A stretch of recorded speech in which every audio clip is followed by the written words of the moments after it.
दोस्तों नमस्कार। आज हम लोग रसायन विज्ञान की कुछ मूल अवधारणाएं के बारे में बात करेंगे। इसको इंग्लिश में हम लोग some basic concept of chemistry बोलते हैं। यहाँ पे रसायन विज्ञान की कुछ मूल अवधारणाएं हैं। इसमें हम लोग some basic concept of chemistry इसको बोलते हैं। इंग्लिश में some basic concept of chemistry बोलते हैं। और रसायन विज्ञान के बारे में आज इस चैप्टर फर्स्ट 11th का एनसीईआरटी का चैप्टर नंबर फर्स्ट के बारे में आज हम लोग बात करेंगे। तो इसमें इंट्रोडक्शन समझेंगे, इसका इंट्रोडक्शन समझेंगे। फर्स्ट है, देखिए यहाँ पे लिखा है रसायन विज्ञान अणुओं और उसके रूपांतरण का विज्ञान है। रसायन विज्ञान क्या है? रसायन विज्ञान अणुओं और उसके रूपांतरण का विज्ञान है। और यह न केवल 100 तत्वों का विज्ञान है, अपितु उनसे निर्मित होने वाले असंख्य प्रकार के अणुओं का भी विज्ञान है। ये कहने का सेंस ये है कि यहाँ पर रसायन विज्ञान अणुओं और उसके रूपांतरण का विज्ञान है। यह न केवल 100 यानी कि 118 तत्वों का विज्ञान है, अपितु उससे निर्मित होने वाले असंख्य प्रकार के अणुओं का भी विज्ञान है। जैसे आप रसायन विज्ञान में देखते होंगे कि डेली लाइफ में ऐसे रिएक्शंस आते हैं, जैसे दूध से दही बनना, लंबे समय तक गन्ने के रस को रखने पर उससे सिरका बनना और लोहे में जंग लगना परिवर्तनों के कुछ ऐसे उदाहरण हैं। उन्हें हम बहुत बार देखते हैं अपने लाइफ में, हम लोग बहुत ज़्यादा देखते हैं। जैसे दूध से दही बनना, लंबे समय तक गन्ने के रस को रखने पर उससे सिरका बनना और लोहे में जंग लगना परिवर्तनों के कुछ ऐसे उदाहरण हैं। उन्हें हम बहुत बार देखते हैं। और सुविधा के लिए विज्ञान को विभिन्न शाखाओं में बांटा गया है, जैसे रसायन विज्ञान, भौतिक विज्ञान, जीव विज्ञान और भू विज्ञान आदि में वर्गीकृत किया गया है। विज्ञान की वह शाखा जिसमें पदार्थों के संश्लेषण, संगठन और गुणधर्म अवक्रियाओं का अध्ययन किया जाता है, रसायन विज्ञान कहलाती है। फिर से समझ लीजिए कि विज्ञान की वह शाखा जिसमें पदार्थों के संश्लेषण, संगठन, गुणधर्म और अवक्रियाओं का अध्ययन किया जाता है, रसायन कहलाती है या रसायन विज्ञान कहलाती है। आगे देखेंगे हम लोग कुछ रसायन विज्ञान का विकास के बारे में बात करेंगे। एनसीईआरटी में टॉपिक है रसायन विज्ञान का विकास कैसे हुआ है, रसायन विज्ञान का विकास कैसे हुआ है। तो इसमें हम लोग देखेंगे कि रसायन का अध्ययन केवल इनके ज्ञान के लिए नहीं किया गया है, अपितु यह दो रोचक वस्तुओं की खोज के कारण उभरा है या हुआ है।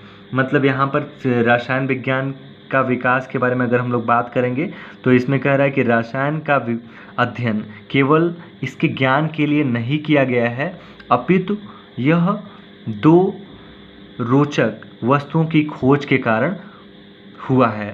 फर्स्ट आपका है इसमें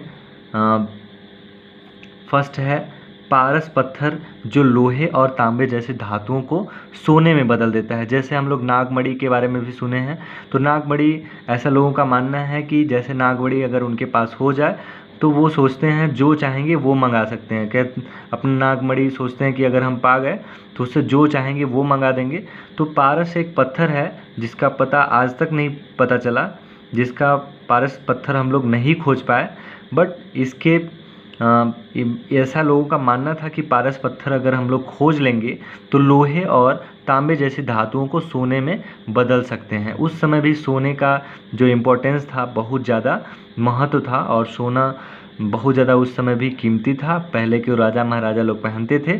तो ऐसा माना जाता था कि पारस पत्थर जो लोहे और तांबे जैसी धातुओं को सोने में बदल सकता है। फर्स्ट पॉइंट है। सेकेंड है अमृत, जिसमें अमृत प्राप्त हो जाए। अमृत जिससे अमृत प्राप्त हो जाए। अमृत मतलब जैसे लोगों का मानना था कि अगर हम अमृत पा जाएंगे तो अगर अमृत हमारे पास हो जाएगा तो हम अमरत्व प्राप्त कर लेंगे, यानी कि अमर हो जाएंगे, ये अमर हो जाएंगे, कभी नहीं मरेंगे। तो अमृत का खोज तो नहीं हो पाया, बट कुछ ऐसे दवाइयों का खोज हुआ कि जिससे लोगों का जीना, जीवन यापन का जो भी था, साल 2 साल और आगे बढ़ गया। जैसे कोई बीमार हुआ तो दवा खा लिया तो उसका साल 2 साल, जब पहले मर रहा था तो साल 2 साल बाद मरेगा। तो इस तरीके से यही अमृत है, या दवाइयों का, अच्छी औषधियों का खोज हो गया, दवाइयों का खोज हो गया। तो अमृत जिससे अमृत प्राप्त हो सके, यहाँ पर ये 2 पॉइंट है। फर्स्ट है पारस पत्थर जो लोहे और तांबे जैसी धातुओं को सोने में बदल सकता है। दूसरा है अमृत जिससे अमृतत्व प्राप्त हो जाए, यानी कि अमृत तो नहीं मिला लेकिन ऐसी औषधि मिल गई कि यहाँ पर उसको खाने से लोगों को आराम मिल जाता था। तो इस तरीके से ये 2 पॉइंट्स है। 2 पॉइंट्स के विषय में इस तरीके से यहाँ पर लोग खोजे और इस तरीके से उनको यहाँ पर पूरी केमिस्ट्री पढ़ने के लिए मिली। देखिए यहाँ पर देखेंगे, जैसे अथर्ववेद के बारे में अगर हम लोग बात करेंगे तो अथर्ववेद जैसे कई प्रतिष्ठित ग्रंथों में रंजकों का वर्णन है, जिसमें हल्दी है, मदार है यानी कि मदेर है, सूरजमुखी है, हड़ताल, करमीज और लाख शामिल हैं, जिसमें या रंगने के गुण वाले कुछ अन्य पदार्थ जो उपयोग में आते थे वह वे कंपलसिका, पतंगा और जाटुका जैसे कुछ रंग वाले ऐसे रंगने के इसमें गुण थे, और ये सब मिला करके लोग रंगने में ऐसे इसका यूज़ करते थे। और जैसे गंध युक्त, जैसे सेंट वगैरह बनाने में, तो इत्र, यानी कि यहाँ पर लिखा है गंध युक्ति में इत्र मुख सुवासित करने के द्रव, नहाने के पाउडर, सुगंध और टेल्कम पाउडर का उल्लेख हुआ है। जैसे यहाँ पर अगर समझेंगे हम लोग तो गंध युक्ति यानी कि जैसे इत्र होता है, सेंट होता है, सेंट को भी बनाने में या नहाने का जो पाउडर है, सुगंध है, और टेल्कम पाउडर यानी कि जैसे कपड़ा धोने वाला ये सब पाउडर आता है। तो इस तरीके से पाउडर बनाने में भी यहाँ पर रसायन विज्ञान का विकास इसी तरीके से ऐसे हुआ है, और इस तरीके से अथर्ववेद जैसे प्रतिष्ठित ग्रंथों में इस तरीके की बात यहाँ पर लिखी हुई है, और उसी को यहाँ पर हम लोग इस तरीके से ऐसे पढ़ते हैं। रसायन विज्ञान का महत्व, एक नई टॉपिक है, रसायन विज्ञान का महत्व, इम्पोर्टेंस ऑफ केमिस्ट्री, रसायन विज्ञान का महत्व। विज्ञान में रसायन विज्ञान की महत्वपूर्ण भूमिका है। विज्ञान में रसायन विज्ञान की महत्वपूर्ण भूमिका है, और जो प्रायः विज्ञान की अन्य शाखाओं के साथ अभिन्न रूप से जुड़ी हुई है। रसायन विज्ञान के सिद्धांतों का व्यवहारिक उपयोग विभिन्न क्षेत्रों में जैसे मौसम विज्ञान, मस्तिष्क की कार्यप्रणाली, कंप्यूटर प्रचलन तथा उर्वरकों, क्षारों, अम्लों, लवणों, रंगों, बहुलकों, दवाओं, साबुनों, धातुओं, मिश्र धातुओं आदि में रसायन का महत्व है। फिर से अगर हम लोग पढ़ेंगे, फिर से समझ लेंगे कि विज्ञान में रसायन विज्ञान की महत्वपूर्ण भूमिका है, रसायन विज्ञान की महत्वपूर्ण भूमिका है, और जो प्रायः विज्ञान की अन्य शाखाओं के साथ अभिन्न रूप से जुड़ी हुई है। रसायन विज्ञान के सिद्धांतों का व्यवहारिक उपयोग विभिन्न क्षेत्रों में, जैसे मौसम विज्ञान में इसका उपयोग है, मस्तिष्क की कार्यप्रणाली में भी रसायन विज्ञान का महत्व है, कंप्यूटर प्रचलन में भी इसका बहुत ज़्यादा महत्व है, उर्वरकों में भी है, खाद में है, जैसे क्षारों में भी है, अम्लों में भी है, और लवण में भी है, रंग भी हम लोग रसायन विज्ञान के ही माध्यम से बनाते हैं, बहुलकों में भी है, और यहाँ तक कि मेडिसिन्स यानी कि दवाओं में भी है, साबुनों में भी है, और धातुओं में भी है, मिश्र धातुओं आदि, इन सब में रसायन विज्ञान का महत्व है। और इसमें देखेंगे कुछ बहुत ज़्यादा इम्पोर्टेंट है। इसमें एनसीईआरटी में बहुत ज़्यादा ये टॉपिक फेमस भी है और बहुत ज़्यादा इम्पोर्टेंट भी है क्लास 11th की दृष्टि से। तो कैंसर की चिकित्सा में प्रभावी औषधियाँ जैसे सिस्प्लास्टिन तथा टैक्सोल और एड्स से ग्रस्त रोगियों के उपचार हेतु उपयोग में आने वाली औषधि एज़िडोथाइमिडीन, इसको हम लोग बोलते हैं एज़िडोथाइमिडीन, और यहाँ पर इसको हम लोग शॉर्ट में AZT भी बोलते हैं।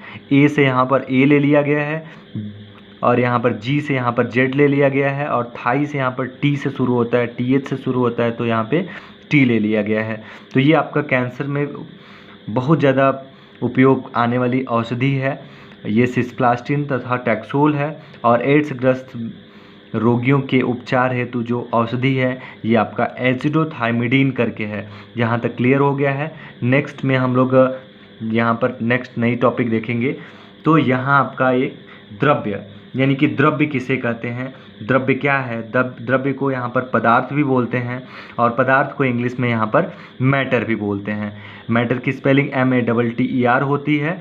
और यहाँ पर द्रव्य की परिभाषा हम लोग जान लेते हैं।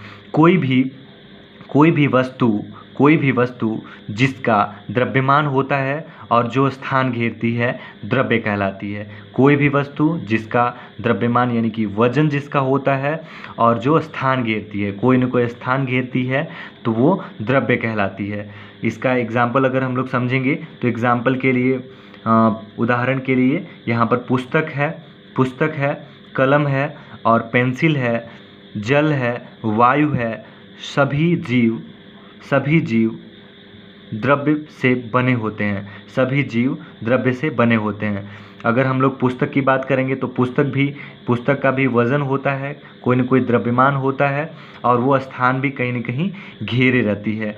और जैसे कलम भी है तो कलम का भी कोई न कोई द्रव्यमान यानी कि वज़न होगा और जहाँ पर उसको रखेंगे वो स्थान घेरेगी। जल भी है, वैसे वायु भी है। वायु को अगर हम लोग गुब्बारे में भरेंगे तो उसका कुछ न कुछ वज़न होता है, तभी तो वह नीचे आ जाता है और जहाँ पर वो कुछ न कुछ एरिया कवर करेगा तो वहाँ पर उसको हम लोग उसका स्थान भी कह सकते हैं कि स्थान भी घेरता है। और सभी जीव द्रव्य से बने होते हैं। सभी जीव, जितने भी जीव हैं, सभी क्या हैं, द्रव्य से बने होते हैं। और फिर से आप जान लीजिए, आप जानते हैं कि इन सभी का द्रव्यमान होता है और ये सब स्थान घेरती हैं।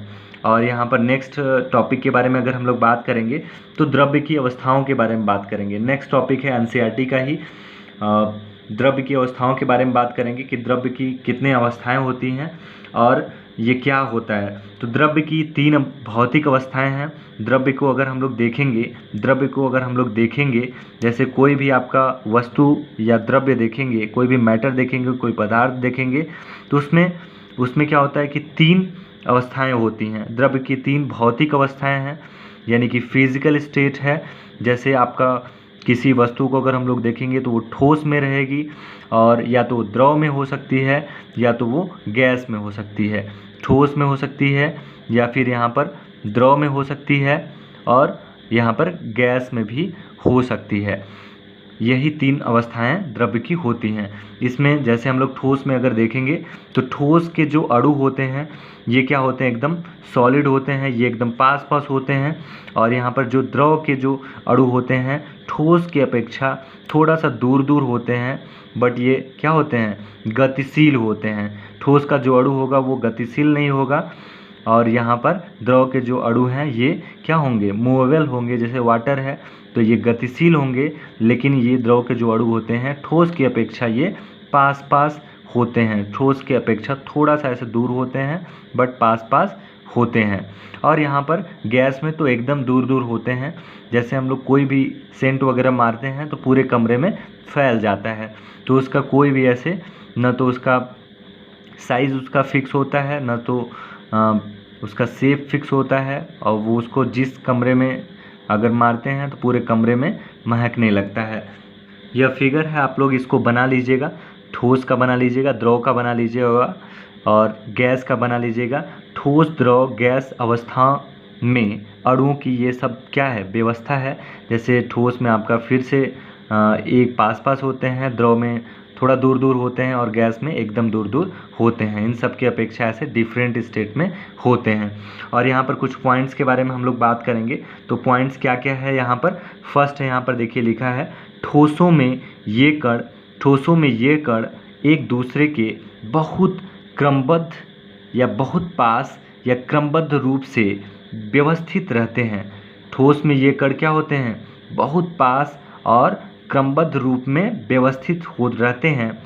ये बहुत गतिशील नहीं होते हैं, मतलब ये बहुत गतिशील नहीं होते हैं। कोई भी आप ठोस वस्तु जब देखेंगे तो ये क्या होंगे, एकदम इसका क्या होगा, एकदम जो बनावट होगा, जैसे हम लोग अगर बर्फ़ देखते हैं, आइस देखते हैं, तो उसका जो सॉलिड स्टेट में होता है तो उसके जो अणु होते हैं ये बहुत पास पास, उसके जो कण होते हैं बहुत पास पास होते हैं और एकदम क्रमबद्ध रूप से व्यवस्थित रहते हैं।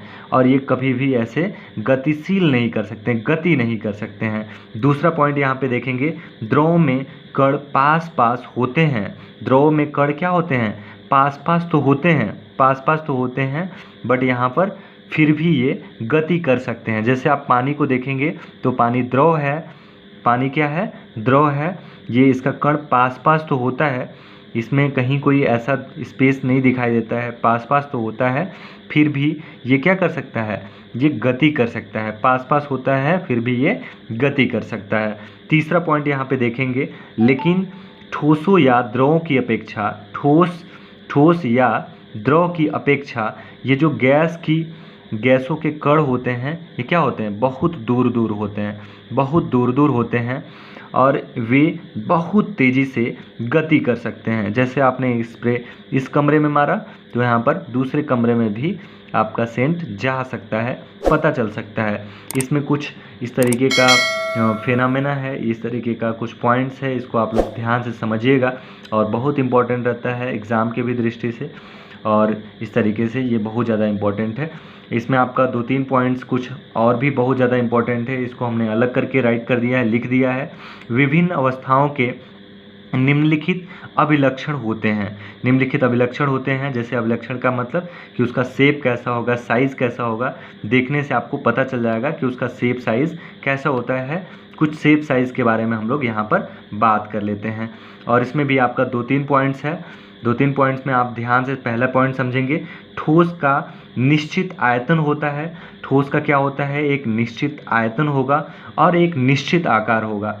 एक निश्चित आयतन होगा और एक निश्चित आकार होगा। जैसे आपने 1 केजी अगर लिया तो 1 केजी ही रहेगा और वो आपका एक निश्चित उसका एक शेप होगा, आकार होगा। जैसे हम लोग 1 केजी वाला कोई बटखरा देख लेते हैं तो वो क्या होता है, वो उसका जो आयतन है वो एकदम फिक्स रहता है, उसका जो क्वांटिटी है वो उसका एकदम फिक्स रहता है कि भैया 1 केजी है तो 1 केजी ही होगा। और उसका निश्चित एक आकार होता है कि हाँ, अगर इस पेन को ही हम लोग अगर देख लेते हैं तो ये पेन क्या है, सॉलिड है, इसका कुछ वजन होगा, यानी कि इसका कुछ आयतन होगा एकदम फिक्स, और इसका आकार भी एक निश्चित होता है क्योंकि सॉलिड है तो यहाँ पर एकदम निश्चित होता है। और द्रव का निश्चित आयतन होता है। द्रव का क्या होता है, यहाँ पर दूसरा पॉइंट में यहाँ पर देखेंगे, द्रव का निश्चित आयतन होता है। इसका निश्चित आयतन होता है, जैसे हमने 1 केजी दूध लिया तो 1 केजी ही रहेगा, 1 लीटर ही रहेगा। और यहाँ पर परंतु आकार निश्चित नहीं होता है, हमने 1 लीटर दूध लिया तो उसका आयतन तो निश्चित होगा कि 1 लीटर ही होगा, बट उसका आकार निश्चित नहीं होता है। वह उसी पात्र का आकार ले लेता है जिसमें उसे रखा जाता है। जैसे हमने 1 लीटर दूध लिया, लीटर वाले से लिया तो वो अपना नाप करके नपने में दे दिया कि भैया ये 1 लीटर है। और आप थोड़ा सा ऐसे बाउल लिए हैं, कटोरा लिए हैं, तो कटोरे में आपका शेप क्या होगा, उसका आयतन तो निश्चित रहेगा, 1 लीटर का 1 लीटर ही रहेगा, बट यहाँ पर उसका शेप, उसका आकार निश्चित नहीं होता है, उसका शेप निश्चित नहीं रहेगा। तीसरे पॉइंट में हम लोग देखेंगे, गैस का आयतन या आकार कुछ भी निश्चित नहीं होता है। जैसे गैस जो है वो अगर हम लोग एलपीजी के सिलेंडर में रखे हैं तो सिलेंडर का आकार लेगा, अगर उसको हम लोग कमरे में छोड़ देंगे तो कमरे का आकार ले लेगा, बड़े से हॉल में छोड़ देंगे तो हॉल का आकार ले लेगा। यानी कि गैस का न तो आयतन निश्चित होता है, न तो उसका 1 केजी आपने छोड़ा तो वो उसका कोई आयतन फिक्स नहीं रहेगा, और न तो उसका आकार निश्चित होता है। न 1 केजी आपने लिया, पता चला आधा केजी या 150 ग्राम बचा है, उसका कोई आयतन निश्चित नहीं होता है और आकार कुछ भी उसका निश्चित नहीं होता है। वह उसी पात्र का या वह उसी पात्र के आयतन में पूरी तरह फैल जाता है जिसमें उसे रखा जाता है। वह उस पात्र के आयतन में पूरी तरह फैल जाती है जिसमें उसे रखा जाता है। जैसे हम लोग सेंट को ही अगर डिब्बे में रखते हैं तो इस तरीके से वहाँ पे लिक्विड या सिलेंडर को ही सिलेंडर का फॉर्म ले लेता है। उसको बाहर छोड़ते हैं तो बाहर कमरे में अगर छोड़ेंगे तो कमरे का आकार ले लेगा। तो इस तरीके से यहाँ पर उसका आयतन पूरी तरह से फैल जाता है।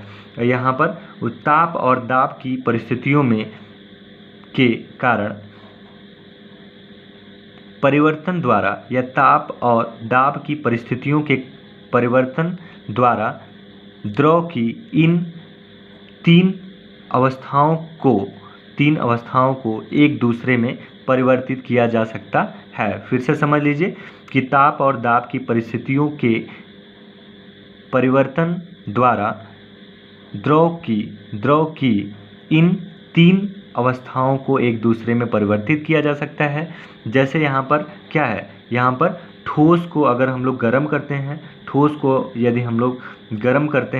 तो यहाँ पर ये एकदम आसान सी भाषा है। जैसे आपका सॉलिड रहेगा, उसको थोड़ा सा गर्म करेंगे तो यहाँ पर वो लिक्विड में हो जाएगा। जैसे अब बर्फ़ है तो बर्फ़ सॉलिड होता है, उसको थोड़ा सा गर्म करेंगे, बाहर निकालेंगे उसको फ्रिज से, थोड़ा सा गर्म मोमेंट में आएगा तो यहाँ पर ऐसे द्रव में कन्वर्ट हो जाएगा। और द्रव को थोड़ा सा गर्म करेंगे, यानी कि टेम्परेचर देंगे उसको, तो वहाँ पर गैस में कन्वर्ट हो जाएगा। यही प्रक्रिया हम लोग अगर उल्टा करते हैं तो अगर गैस को थोड़ा सा ठंडा करेंगे तो द्रव में कन्वर्ट हो जाएगा, और यहाँ पर द्रव को अगर ज़्यादा ठंडा करेंगे, थोड़ा करें या ज़्यादा करें, ठंडा करेंगे तो यहाँ पर ठोस में परिवर्तित हो जाएगा। जैसे आइस है तो गर्म करेंगे तो द्रव में कन्वर्ट हो जाएगा, और द्रव को यानी कि पानी को अगर हम गर्म करेंगे तो यहाँ पर गैस में परिवर्तित हो जाएगा, और जब गैस को यहाँ पर हम थोड़ा ठंडा करेंगे तो फिर से यहाँ पर पानी या द्रव में कन्वर्ट हो जाएगा, और द्रव को ठंडा करेंगे तो यहाँ पर फिर से आइस फॉर्म में आ जाएगा, यानी कि सॉलिड फॉर्म में आ जाएगा।